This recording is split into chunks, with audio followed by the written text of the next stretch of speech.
find your way back home.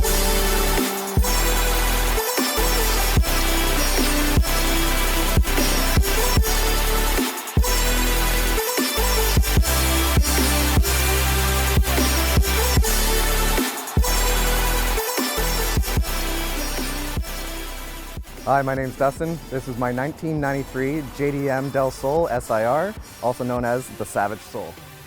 I bought it in May of last year. I bought that after I sold my 2006 Mitsubishi Lancer. Felt like I needed to get a little bit more JDM in all of this and get that right-hand drive going.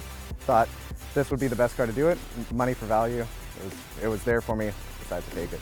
Yeah, everybody sees Hondas around and they don't really take a second look, and for me, except for right-hand drive, there wasn't really much different about the car from an outside point of view, so I felt I needed to just give it that extra look, make it something that people say, oh, it's a Honda, oh look at that Honda, oh okay, I see that. It had had some modifications done to it beforehand, mainly just suspension work. The previous owner, he enjoyed his cars, he did all of his own work, and so he upgraded some of the suspension, dropped it, and painted the engine, and did 18 hours on a hand-painted Marilyn Monroe. And that, I think, is what really brought me into the car to begin with, was just the attention to detail that he put into the car. But I felt it didn't really reach its full value because the outside hadn't had much done to it. It had a carbon fiber wrapped hood, roof, and trunk, but I felt it just needed that little bit more just to sort of stick out. So that's when I wrapped it myself, changed the color up a little bit, and it's just one of those little things that it's not huge, it's not over the top, but it's a tasteful modification. I daily drive it every day, and it's one of those cars that it's fun to drive. It's not the most practical thing in the world, but you're having so much fun driving it, you don't even care.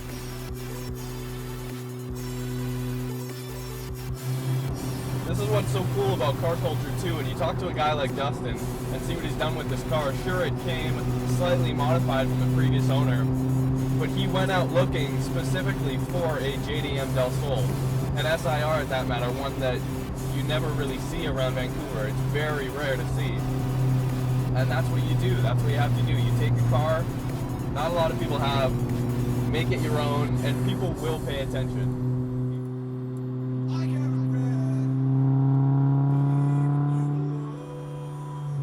The JDM spec model, obviously, you get the right-hand drive, which is definitely an eyesore for most people. They see it and they're just like, oh, whoa, what was that? That's a right-hand drive Honda, okay. And then for this one, it's the SIR, which is pretty much the Type R of the time. So I've got the B16A in here, which produces 170 horsepower stock. Oh, wow. And in such a light car, it just makes it a go-kart. And as well, for the JDM Del Sols, you have the automatic trans-top roof, which is where the rear of the trunk lifts up, grabs the roof, pulls it into the back, and drops it straight down. And everybody, they see the Del Sol and they're like, oh, that's cool. But then when I show the trunk, they're just like, that's not a regular Del Sol. You put that in there, that's not stock. I was like, no, that's pretty stock. Now, for a car that on paper doesn't have a lot of power, it's only got 170 horsepower out of the naturally aspirated inline four. This car doesn't weigh a lot, and you feel it right away, right when you get off the line. Very punchy. Obviously, it doesn't have a turbo on it, so don't get any of that lag. When you get on throttle, the power's right there.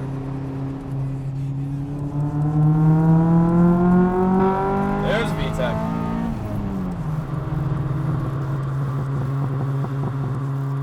From the very start of this car to the very end, I wouldn't even say I'm a quarter way through the life of this car, so there's definitely more to come, and there's definitely a lot to change.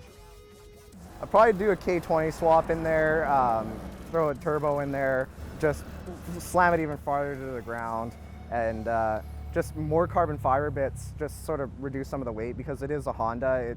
They weren't looking at weight saving when they built the car, so there's a lot of weight that you can save. So carbon fiber hood, carbon fiber panels, there's definitely ability to go wild. Surprisingly enough, I mean, this car's pretty damn low. No rub so far. Haven't experienced any rub. Everything's really smooth. I love the fact that the rear window rolls down as well. The roof comes off too. In essence, it becomes a convertible. Shifter's nice and short. It's in a very comfortable position. Very few squeaks or rattles.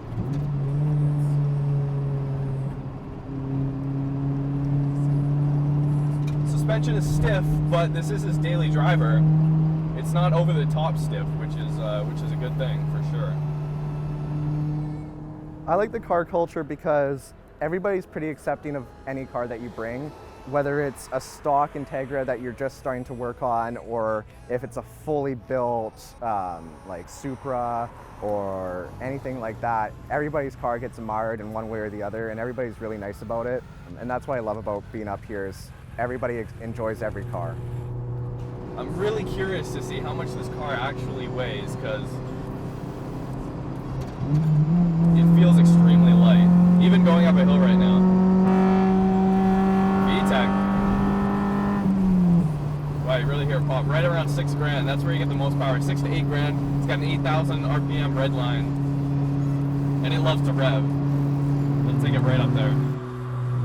I see Integras, I see Civics, I see S2000s, but I've never seen a Del Sol modded out. So I felt that having one of those cars that people know is a Honda, or know it's a reliable brand, but haven't seen it much done to one of these cars, I felt I needed to do something, just be like, I want to be a bit different. I want people to see something that they don't normally see at a car meet, and that's normally what people go there for.